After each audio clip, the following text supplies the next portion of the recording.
നമസ്കാരം.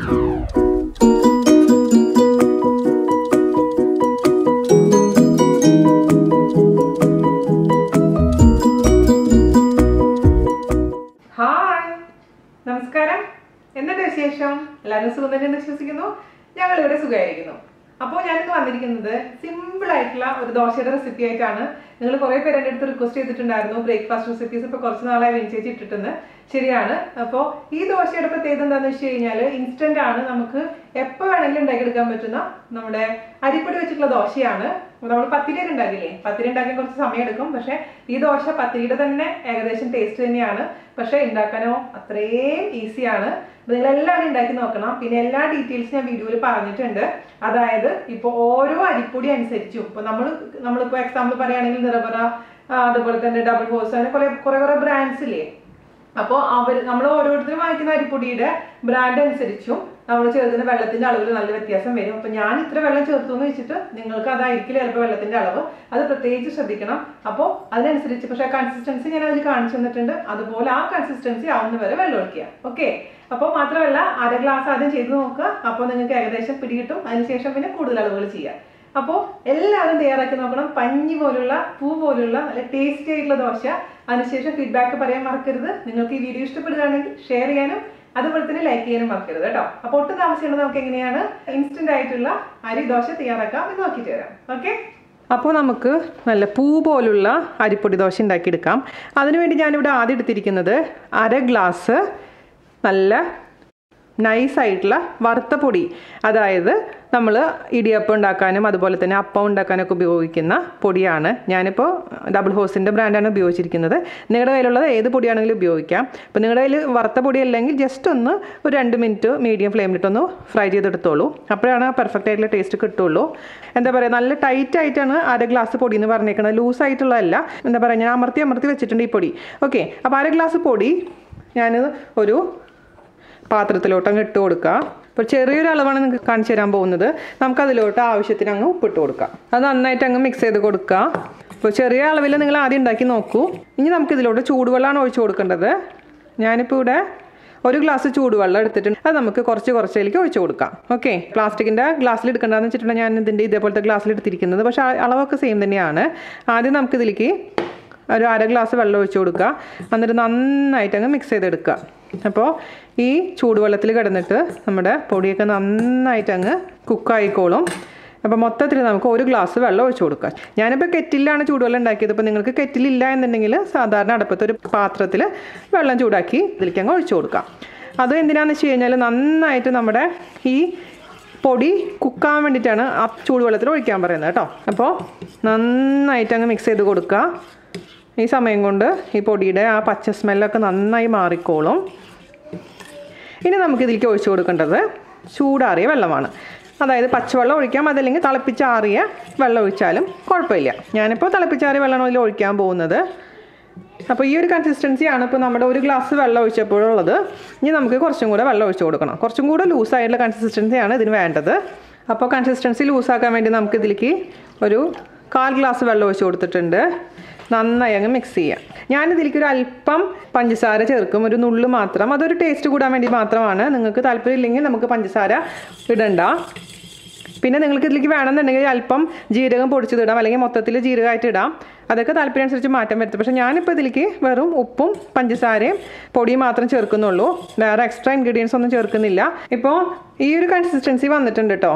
അപ്പോൾ നിങ്ങൾ ശ്രദ്ധിക്കേണ്ടത് എന്താണെന്ന് വെച്ച് കഴിഞ്ഞാൽ ഈ ഒരു കൺസിസ്റ്റൻസി ഉണ്ടായിരിക്കണം. നിങ്ങൾക്ക് എത്ര വെള്ളം ഒഴിച്ച് കഴിഞ്ഞാലും ഈ ഒരു കൺസിസ്റ്റൻസിയാണ് കിട്ടേണ്ടത്. മനസ്സിലായല്ലോ? അതായത് ദോശമാവിനേക്കാളും കുറച്ചും കൂടി ലൂസായിരിക്കണം. അതേസമയം നീർദോശയുടെ അത്ര വെള്ളം പാടില്ല. പിന്നെ നിങ്ങൾക്ക് ഒഴിച്ച് നോക്കി കുക്ക് ചെയ്ത് വരുമ്പോൾ മനസ്സിലാവും അതിൻ്റെ കറക്റ്റായിട്ടുള്ള പരുവം. അപ്പോൾ ഞാൻ ഇത് ഇനി ഉണ്ടാക്കി വരുമ്പോൾ കാണിച്ചു തരാം കേട്ടോ. അപ്പോൾ നമുക്കിനി ദോശത്തവ എടുത്തിട്ട് ദോശ ഉണ്ടാക്കാൻ തുടങ്ങാം. അതിന് വേണ്ടിയിട്ട് ഒരു പാൻ അടുപ്പത്ത് വയ്ക്കുക. ഞാനിപ്പോൾ യൂസ് ചെയ്യുന്നത് നോൺ സ്റ്റിക്കിൻ്റെ പാനാണ്. നിങ്ങളുടെ കയ്യിൽ ഇപ്പോൾ നോൺ സ്റ്റിക്കിൻ്റെ ഇല്ലെങ്കിൽ ഇരുമ്പിൻ്റെ പാനാണെങ്കിലും കല്ലിൻ്റെ പാനാണെങ്കിലും കുഴപ്പമൊന്നുമില്ല. അപ്പോൾ നോൺ സ്റ്റിക്കിൻ്റെ പാൻ അല്ലെങ്കിൽ നിങ്ങൾ എപ്പോഴും ഓരോ ദോശ ഉണ്ടാക്കുന്നതിന് മുൻപായിട്ട് ജസ്റ്റ് വെളിച്ചെണ്ണയോ ഏതെങ്കിലും ടൈപ്പ് എണ്ണയോ ഒന്ന് തടവുക. അതിനുശേഷം മാത്രം ദോശയുടെ മാവ് ഒഴിച്ചു കൊടുക്കുക. അപ്പോൾ ഞാനിപ്പോൾ ഇവിടെ ഒട്ടും ഓയിൽ ഉപയോഗിക്കുന്നില്ല, കാരണം ഇത് നോൺ സ്റ്റിക്ക് ആയതുകൊണ്ട് ഇതിൽ പറ്റി പിടിക്കില്ല. അപ്പോൾ നന്നായിട്ട് ചൂടാവണം. അതിനുശേഷം വേണം നമുക്കിതിൽ ഓരോ തവി മാവും ഒഴിച്ചു കൊടുക്കാൻ. അപ്പോൾ ഇതിൻ്റെ ബാറ്ററിൻ്റെ രുചി നോക്കുക. ഉപ്പോ എന്തെങ്കിലും കുറവുണ്ടെങ്കിൽ ഇട്ട് കൊടുക്കാൻ മറക്കരുത്. മറക്കരുത്. ഇപ്പോൾ നല്ല കറക്റ്റ് ആയിട്ടുണ്ട്. ഒരു നുള്ളു മാത്രം പഞ്ചസാര ഇട്ട് കൊടുത്തിട്ടുള്ളൂ. അതൊരു നല്ലൊരു ടേസ്റ്റിന് വേണ്ടിയിട്ടാണ് കേട്ടോ, നിർബന്ധങ്ങളൊന്നുമില്ല. പിന്നെ ഞാൻ പറഞ്ഞ പോലെ നല്ല ജീരകത്തിൻ്റെ പൊടി വേണമെങ്കിൽ ഇട്ട് കൊടുക്കാം. അപ്പോൾ നമ്മുടെ ദോശത്തവ നന്നായിട്ട് ചൂടായിട്ടുണ്ട്. നമുക്ക് അതിലോട്ട് മാവ് ഒഴിച്ചു കൊടുക്കണം. ഒരു ചെറിയ തവി മാവ് കേട്ടോ, അതാണ് ആ രീതിയിൽ നമുക്ക് ചെറിയ ചെറിയ ദോശനെ ഉണ്ടാക്കിയെടുക്കേണ്ടത്. അപ്പോൾ എപ്പോഴും നമ്മൾ നന്നായിട്ട് മാവ് മിക്സ് ചെയ്തതിന് ശേഷം മാത്രം ഒഴിക്കുക. ഹൈ ഹീറ്റിലായിരിക്കുന്ന സമയത്ത് ഒഴിച്ചു കൊടുക്കുക. നമ്മൾ വേറെ മറ്റേ ദോശ ഉണ്ടാക്കുന്ന പോലെ പരത്തേണ്ട ആവശ്യമൊന്നുമില്ല, വെറുതെ ഒഴിച്ചു കൊടുത്താൽ മതി. അതുകൊണ്ടാണ് ഞാൻ വെള്ളത്തിലെടുക്കാൻ പറയുന്നത്. ആ കൺസിസ്റ്റൻസി കാണിച്ചെന്ന പോലെ ചെയ്യുക. ഇനി നല്ലോണം കുത്തുകൾ വരാൻ തുടങ്ങും. കുത്തുകൾ വന്നതിന് ശേഷം മാത്രം നമ്മളിത് അടച്ചു വെക്കുക. ഞാനിപ്പോൾ ഹൈ ഫ്ലെയിമിലാണ് വെച്ചിരിക്കുന്നത്. പക്ഷേ കുത്തുകൾ വരാൻ തുടങ്ങുന്ന സമയത്ത് നമുക്കങ്ങ് തീ കുറയ്ക്കുക, മീഡിയം ഫ്ലെയിമിലോട്ട് മാറ്റുക. അതിനുശേഷം നമുക്കിത് അടച്ചു വെച്ചിട്ട് അങ്ങ് കുക്ക് ചെയ്തെടുക്കാം. അപ്പോൾ മീഡിയം ഫ്ലെയിമിൽ നമുക്ക് കുക്ക് ചെയ്യാം. ഒരുപാട് സമയമൊന്നും വേണ്ട, പെട്ടെന്ന് തന്നെ ഇത് കുക്കായി കിട്ടും. ഇനി നമുക്ക് തിരിച്ചിടാം. തിരിച്ചിട്ട് കഴിഞ്ഞാൽ പിന്നെ ഒരുപാട് നേരം കുക്ക് ചെയ്യേണ്ട ആവശ്യമൊന്നുമില്ല. ഒരു 10-20 സെക്കൻഡ് മാത്രം കുക്ക് ചെയ്യുക. അതിന് ശേഷം നമുക്ക് എടുക്കാം. ഇത് പെട്ടെന്ന് കുക്കായി കിട്ടുകയും ചെയ്യും. കാരണം ഓൾറെഡി നമ്മൾ ചൂടുവെള്ളത്തിലാണ് ആദ്യം തന്നെ കുഴച്ചിട്ടുണ്ടായിരുന്നത്. അപ്പോൾ ഇത് മതി. ആദ്യത്തെ ദോശ റെഡി ആയിട്ടുണ്ട്. നമുക്കൊരു പാത്രത്തിലോട്ട് ഇട്ട് കൊടുക്കുക. പിന്നെ ഓരോ ദോശയും ഉണ്ടാക്കുമ്പോഴും ആ ദോശയുടെ മേലെ വെക്കാൻ പാടില്ല, തനിയെ വെക്കുക. അതിനുശേഷം തണുത്തതിന് ശേഷം മാത്രം നമുക്ക് ഒരുമിച്ച് വെക്കാം കേട്ടോ. അപ്പോൾ നമുക്ക് വീണ്ടും ഫ്ലെയിമിലിടുക. ഓരോ ദോശ ഉണ്ടാക്കുമ്പോഴും നമ്മൾ ഇതിൻ്റെ ചൂട് കൂട്ടി കൊടുക്കാൻ പ്രത്യേകിച്ച് ശ്രദ്ധിക്കുക. അത് തന്നെ പരന്നോളും. ചിലപ്പോൾ ഷേപ്പൊക്കെ കുറച്ച് അങ്ങോട്ട് ഇങ്ങോട്ട് മാറ്റം വരും, കുഴപ്പമൊന്നുമില്ല. അതിന് ശേഷം കുത്തുകൾ വന്നതിന് ശേഷം മാത്രം നമുക്ക് അടച്ചു വയ്ക്കുക. ഞാനിപ്പോൾ വീണ്ടും ടെമ്പറേച്ചർ മീഡിയത്തിലോട്ട് മാറ്റിയിട്ടുണ്ട്. അടച്ചു വെക്കുക, കുക്ക് ചെയ്യുക, തിരിച്ചിടുക. ഒരു 2-3 മിനിറ്റ് 2 മിനിറ്റ് ഒക്കെ കുക്ക് ചെയ്താൽ മതിയാവും കേട്ടോ. ഒരു സൈഡ് അടച്ചു വെച്ചിട്ട് ഇപ്പോൾ തന്നെ അത് റെഡിയായി കിട്ടുന്നുണ്ട്. പിന്നെ തിരിച്ചിടുക. അപ്പോൾ അത് നമുക്ക് ഒരു ദോശ ഉണ്ടാക്കി കഴിയുമ്പോൾ തന്നെ നമുക്ക് മനസ്സിലാവും, അതിൻ്റെ സോഫ്റ്റ്നെസ് കാണുമ്പോൾ തന്നെ മനസ്സിലാവും. പിന്നെ ഇതിൻ്റെ ഒരു ഗുണം എന്താണെന്ന് വെച്ച് കഴിഞ്ഞാൽ എത്ര തണുത്ത് കഴിഞ്ഞാലും ആ സോഫ്റ്റ്നെസ് ഉണ്ടായിക്കോളും. പിന്നെ നിങ്ങളുടെ കയ്യിൽ കിട്ടുന്ന ഓരോ പൊടിയുടെ ബ്രാൻഡ് അനുസരിച്ചും ചെറിയ ടേസ്റ്റിലൊക്കെ വ്യത്യാസം വരും കേട്ടോ, സോഫ്റ്റ്നെസ്സിലും വ്യത്യാസം വരും. ഇപ്പോൾ നിങ്ങൾക്ക് രാവിലത്തെ സമയത്തൊക്കെ ആണെങ്കിൽ ഭയങ്കര തിരക്കായിരിക്കും അറിയാം. അപ്പോൾ എന്താ ചെയ്യേണ്ടതെന്ന് വെച്ച് കഴിഞ്ഞാൽ അറ്റ് ദ സെയിം ടൈം നമുക്ക് 2 പാനിലൊക്കെ ചെയ്യാൻ പറ്റും. അപ്പോൾ ഞാനിവിടെ 2 പാൻ എടുത്തിട്ടുണ്ട്. ഈ ഒരു പാനിലും വെക്കുക, അതേപോലെ തന്നെ നമ്മൾ സാധാരണ തവയിലും വെക്കുക. തവി മാവ് ഒഴിച്ച് കൊടുക്കുകയാണെങ്കിൽ പെട്ടെന്ന് തന്നെ നമുക്ക് നമ്മുടെ ദോശ ഉണ്ടാക്കിയെടുക്കാൻ പറ്റും. അപ്പോൾ നിങ്ങളുടെ കയ്യിലുള്ള ഏത് പാത്രമാണെങ്കിലും നമുക്ക്, അതേപോലെ തന്നെ ഈ അപ്പച്ചട്ടി വെച്ചിട്ട് നമുക്ക് ചെയ്യാൻ പറ്റും. അപ്പോൾ ഏത് പാത്രമാണെങ്കിലും ഇതുപോലെ നല്ല ഹോള് വരണമെന്ന് മാത്രമേ ഉള്ളൂ. ഞാൻ ഈ പാത്രത്തിൽ മൊത്തത്തിൽ അങ്ങ് ഒഴിച്ചു കൊടുത്തു. അപ്പോൾ നല്ല ഭംഗിയിൽ വന്നിട്ടുണ്ട്. ശരിക്കും നമ്മുടെ നീർദോശ പോലെ ആയിട്ടുണ്ട്. അപ്പോൾ അങ്ങനെ വേണമെങ്കിൽ നിങ്ങൾക്ക് ഉണ്ടാക്കിയെടുക്കാൻ പറ്റും കേട്ടോ. അപ്പോൾ ഏത് ഷേപ്പാണ് നിങ്ങൾക്ക് താല്പര്യം അതനുസരിച്ച് ഉണ്ടാക്കിയെടുക്കുക. അപ്പോൾ ഇത്ര നൈസാക്കിയിട്ട് ഉണ്ടാക്കുമ്പോൾ പിന്നെ തിരിച്ചിടേണ്ട ആവശ്യമില്ല കേട്ടോ. നമുക്ക് നീർദോശ പോലെ അങ്ങ് മടക്കി വയ്ക്കാം. അപ്പോൾ ഇത്രേ ഉള്ളൂ പരിപാടി. അപ്പോൾ ഞാനിവിടെ ഉണ്ടാക്കിയിട്ടുണ്ട്. എനിക്കിപ്പോൾ ഇന്ന് ഒരു 18 എണ്ണം കിട്ടിയിട്ടുണ്ട്, 1/2 ഗ്ലാസ് മാവിൽ നിന്ന്. അപ്പോൾ ഓരോരുത്തരുടെ നിങ്ങൾ ഉണ്ടാക്കുന്ന സൈസിനനുസരിച്ച് എണ്ണത്തിന് മാറ്റം വരും. ഇപ്പോൾ ഇതിലൊരു കാര്യം ശ്രദ്ധിക്കേണ്ടത് എന്താണെന്ന് വെച്ച് കഴിഞ്ഞാൽ നിങ്ങളുടെ കയ്യിൽ കിട്ടുന്ന ഓരോരുത്തരുടെ കയ്യിൽ കിട്ടുന്ന അരിപ്പൊടിയുടെ അനുസരിച്ച് വ്യത്യാസം വരും. ഞാനിപ്പോൾ ഇവിടെ 1.25 ഗ്ലാസ് വെള്ളമാണ് ഒഴിച്ചിരിക്കുന്നത്. അതേസമയം നിങ്ങൾക്ക് ചിലപ്പോൾ 1.25 ഗ്ലാസ് വെള്ളം ആയിരിക്കില്ല വേണ്ടി വരിക. അതുകൊണ്ട് എപ്പോഴും അത് സൂക്ഷിക്കണം. ആദ്യം 1 ഗ്ലാസ് വെള്ളം എന്തായാലും ഒഴിക്കുക, ചൂടുവെള്ളം.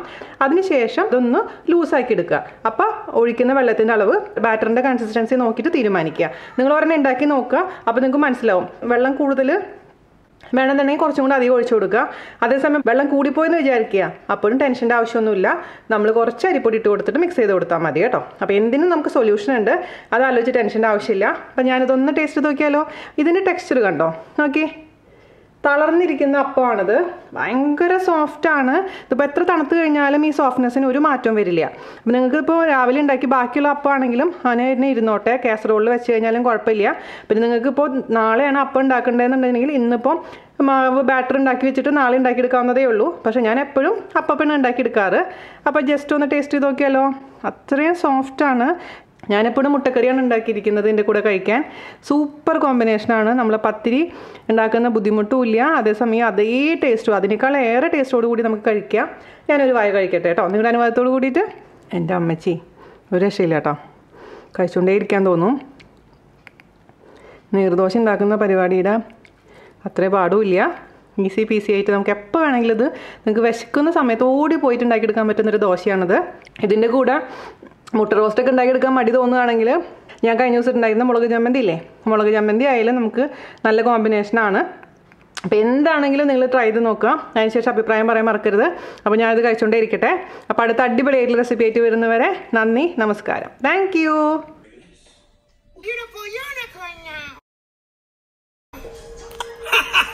Wonderful! Is this a dream? എങ്ങനെയുണ്ട്? Of course not. കണ്ണൊക്കെ പുറത്തു വരുന്നുണ്ടല്ലോ. എങ്ങനെയുണ്ടായിരുന്നു? നൈസ്.